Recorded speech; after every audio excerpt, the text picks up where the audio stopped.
This is Literature in Pictures, and today we're going to do an unboxing video. As you've probably seen on the thumbnail and the description or title of this video already, you know what this is about, but there might be more in this box than that one book that you already saw on the thumbnail. So stay tuned. We'll head over to the desk over there to open that box up, look at what's inside, and then come back here to talk about it.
We'll head back over there in a second, but before that I want to talk about the movie a little bit. And again, what was in the box? So that's the Millennium Actress Steel Case Edition. That is the movie on Blu-ray and on DVD.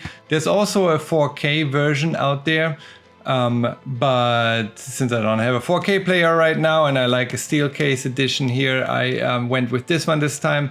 Maybe in the future I'm gonna go for the 4K. I think the content is the same. And then obviously there are the storyboards here. So again, we're gonna head over there in a second and then talk about the storyboards, go through this book in a little bit more detail. This is all in Japanese.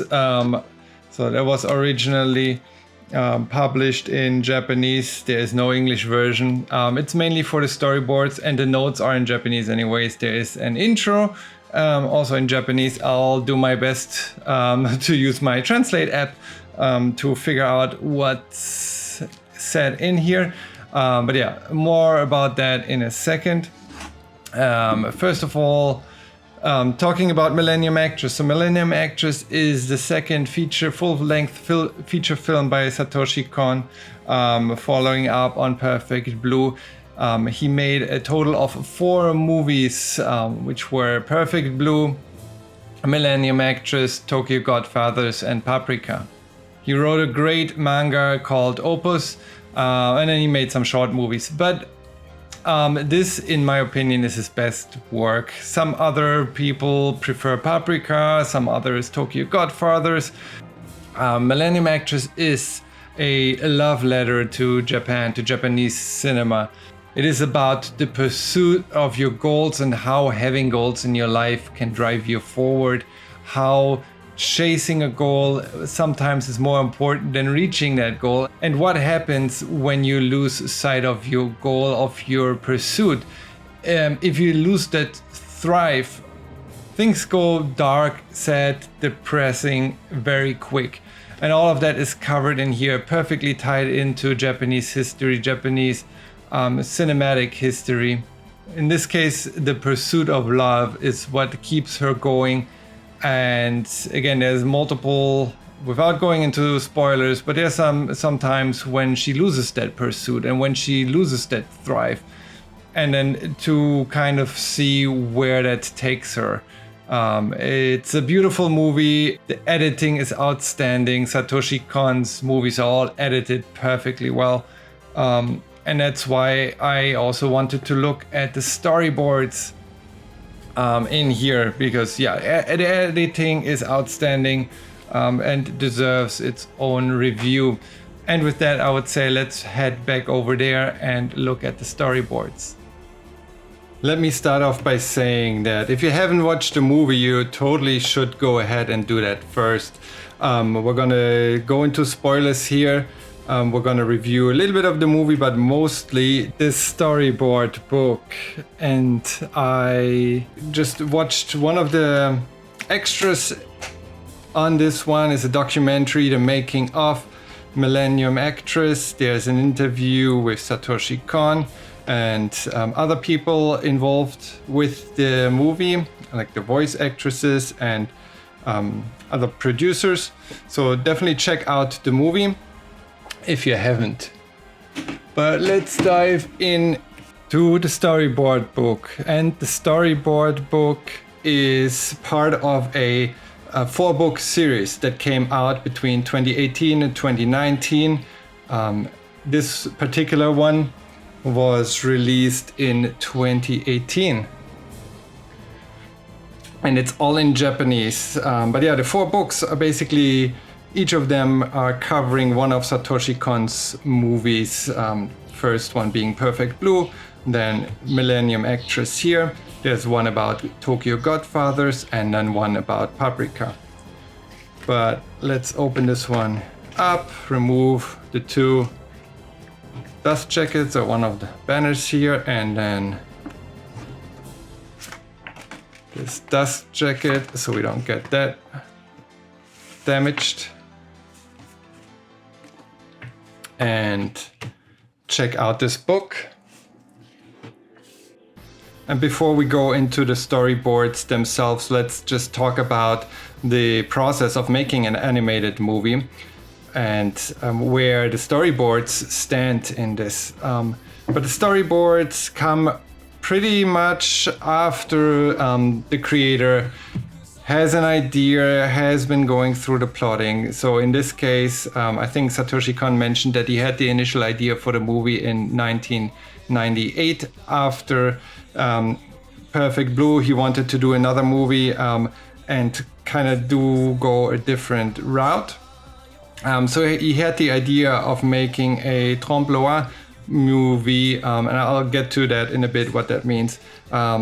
And kind of trying to find an idea, so brainstorming who they could use, an elderly lady or like a young kid going through space age. But I think as they kind of plotted out what they want to do and kind of discussed more what they wanted to do, became clear that it has to be an actress because she has access through movies to different eras in Japanese history.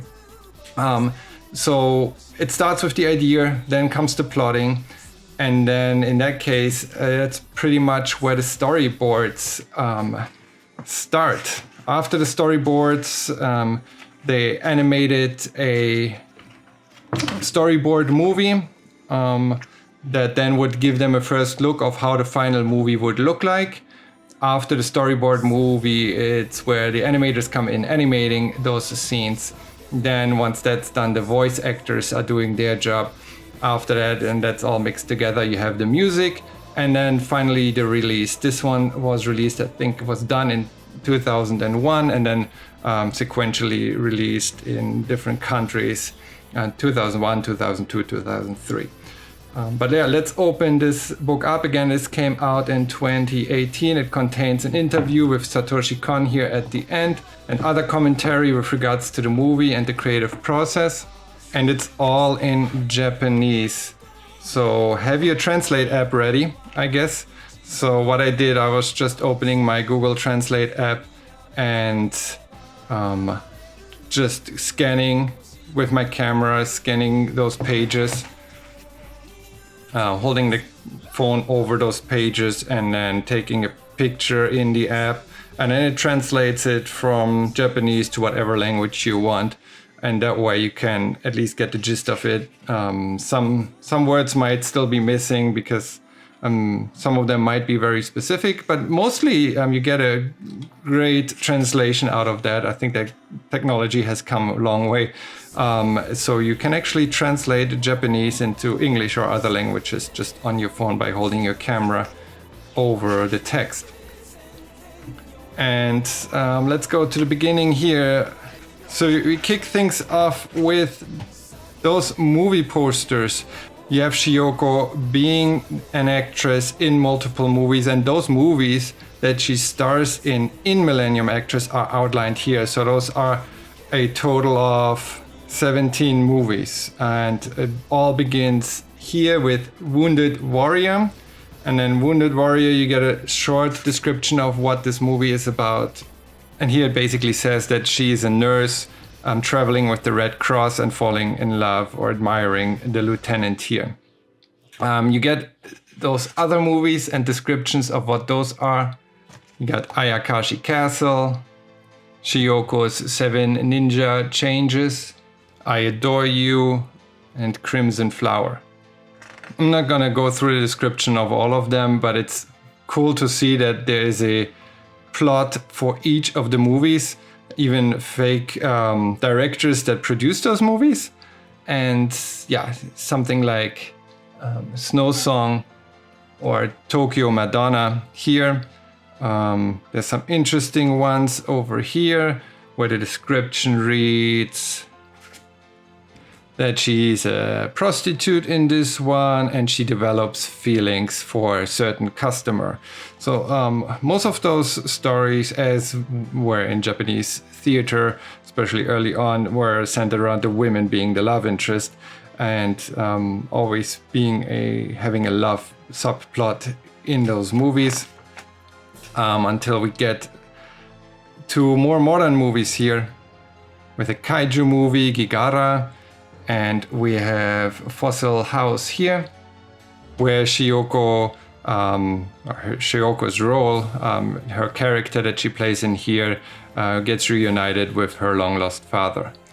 And then up until the space age, so we get to Yusai Z, where she takes off in a rocket to save her lover. But yeah, pretty cool concept and great insight right off the start here. Getting those movie posters, descriptions and titles of the movies featured throughout Millennium Actress. There's the content here. So we have an introduction explaining what trompe-l'oeil is and the concept of this movie and how those illusions were achieved. Then we're going into the storyboards for all 3 parts of the movie. So the movie has 3 parts, A, B, and C. And then breaking down the storyboards for each part here. It's the main part of the book. As you can see on the page numbers from 25 to 448, basically you have the storyboards. And then you have an interview with Satoshi Kon in the end. Short bio on him. Again, he passed away way too early. Was only able to release 4 feature films. They're all outstandingly great. And yeah, definitely lost a creative mind there way too early in his 40s.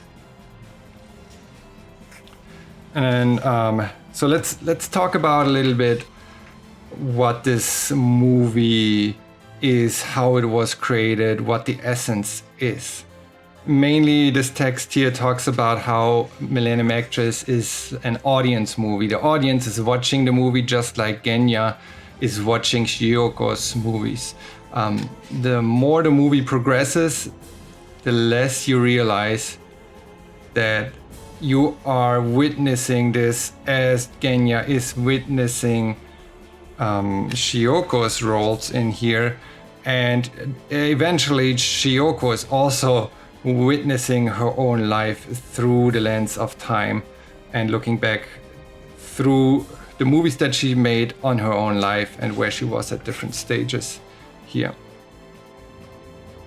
And that's all supported by the editing choices that Satoshi Kon made throughout this movie, that are less and less on the nose and less obvious the more you progress. But kicking off part 1 with editing choices that are more on the nose, that kind of take you out there, and kind of that's where I want to talk about what trompe-l'oeil is. Literally translated, it means optical illusion. it's basically the change in perspective that deceives your eye. And how is that achieved? So the goal, first of all, why was that picked? Why did Satoshi Kon pick trompe-l'oeil as method for this movie? I think the idea started with trompe-l'oeil, and he wanted to make a movie in that style. Then trying to figure out how he could achieve that, he discussed that with his partner and decided on the movie covering 1,000 years of Japanese history. How were those 1,000 years of Japanese history accessed throughout one movie without it being a weird time-traveling, space-age kind of movie? Well, you have Shiyoko as an actress making movies that are covering 1,000 years of Japanese history. And throughout that process, the idea then came later that, well, if we're making movies that are covering 1,000 years, we should have a subplot of 100 years of Japanese film history plotted in, because throughout Japanese film history, different eras of Japanese history were covered. And then throughout the 100 years of film history, you got access to those 1,000 years of Japanese history. Shiyoko in this is a plot device. She travels through those different eras as she's portraying different characters in those movies. And yeah, we are here in part A, first part of this movie, and the editing choices. So to make this an optical illusion, part 1 of this movie is more on the nose. So how is it more on the nose? Well, the editing choices that Satoshi Kon makes. Let's use an example here. Storyboards 113, 114, where Genya interviews Shiyoko and then switching from her at an old age to her younger self as she's telling the story about herself. How she wanted to do movies, but her mother said no. And as they're talking, you basically have Genya and Ida show up and be witness to that scene. So you have this scene here in the movie. You will find that at 10 minutes, 40 seconds as passive observers in the story that Shiyoko tells. So you get introduced to the concept of them observing the story in the moment. Later on, as the story progresses, that concept develops a little bit deeper, and you get from passive observers to active interaction in here. You can see that best in storyboard 303, which basically kicks off part 2 of the movie in the train scene, where you have the train crashing, and then you have Shiyoko's character in the movie here, or Shiyoko in the past, as Shiyoko's telling her story, acknowledging Genya. So she now realizes that he's in the story.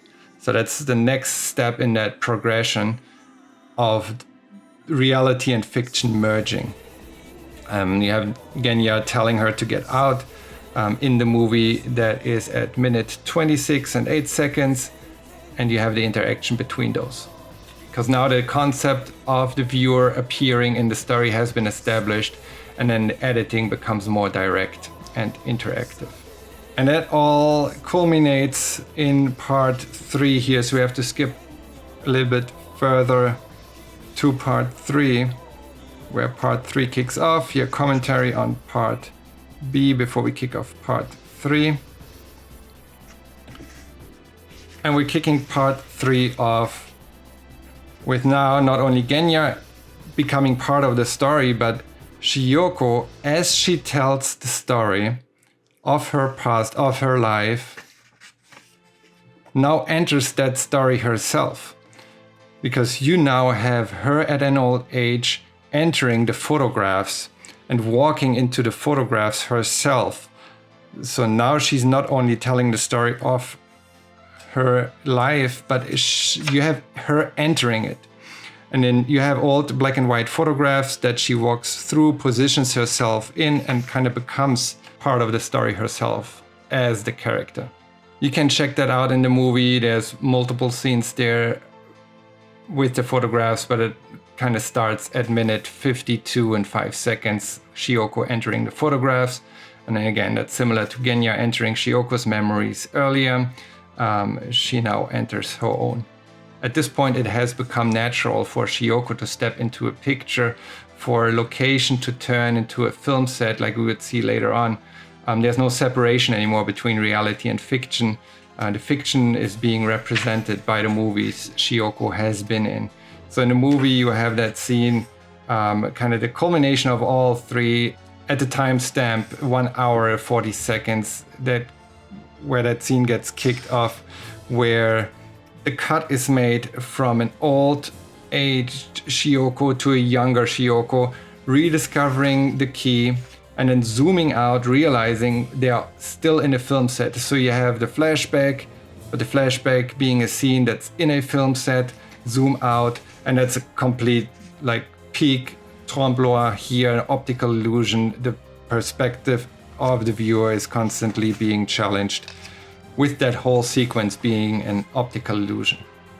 It's basically the scene here, right? So you have her telling the story, looking at an old photograph. That photograph is zoomed out from realizing you're in the living room. Shioko's cleaning, finding her key. So that's not a role, right? Like that's her life. She rediscovers the key in the box here. And then we're zooming out again, and she is in a film set. Just different layers are being peeled back, and just the perspective shifting here. Tremendous job to deceive the audience. Let's talk a little bit more about the key. The key that is set to unlock the most important thing.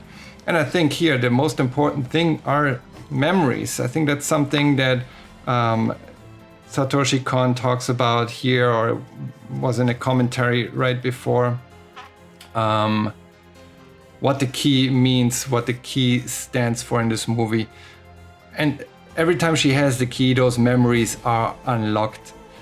She remembers, and you don't remember all the events of your life in order. Satoshi Kon takes that and edits events out of order to tell Shioko's life story, filtering out the essence of her life rather than going through accomplishments or events chronologically.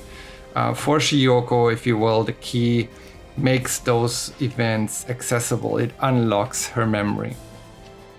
So I think this movie is full of metaphors and hidden meanings, and it's again just an amazing movie. Watch the movie club if you haven't. We're talking about Millennium Actress for about 2 hours. You can check that out in the link above here. And it's also one of my top 3. I think the third best movie I've ever watched. I made a list of my top 10 movies of all time. If you want to check out that video, that's up here as well. But yeah, spoiler, Millennium Actress, top 3 movie of all time for me. Just a tremendous job on editing, storytelling, unlocking Japanese history and Japanese film history throughout. A great story and great meaning in that movie as well. Just setting a goal for yourself and chasing that. By doing so, it gives your life a meaning. And whenever you lose that perspective, whenever you lose that goal, in that movie, Shioko becomes depressed. That's kind of underlying message. Tells you something about the perspective the makers had on life here. But yeah, that's it for the storyboards. It's insane to see how accurate or how they went, how Satoshi Kon had this movie in his mind already at a very early stage, plotting this out in storyboard format. And you get kind of the timestamps here, right? So it's not only that he had the scenes played out but he has the timestamp. So it's like 6 seconds on this frame, 4 seconds on this frame. So he writes those scenes in storyboard format. 4 seconds on this, 3 seconds on here, 3 seconds on this scene, 4 seconds on this one. And that's second by second, this movie comes together. 5 seconds on this part, 3 here. With little commentary, he basically like draws the whole entire movie out in storyboard format. Later on, goes on to cut some scenes out. So you have some deleted scenes back here. In the commentary, it says that those deleted storyboard pages kind of were redundant. That's why they were taken out.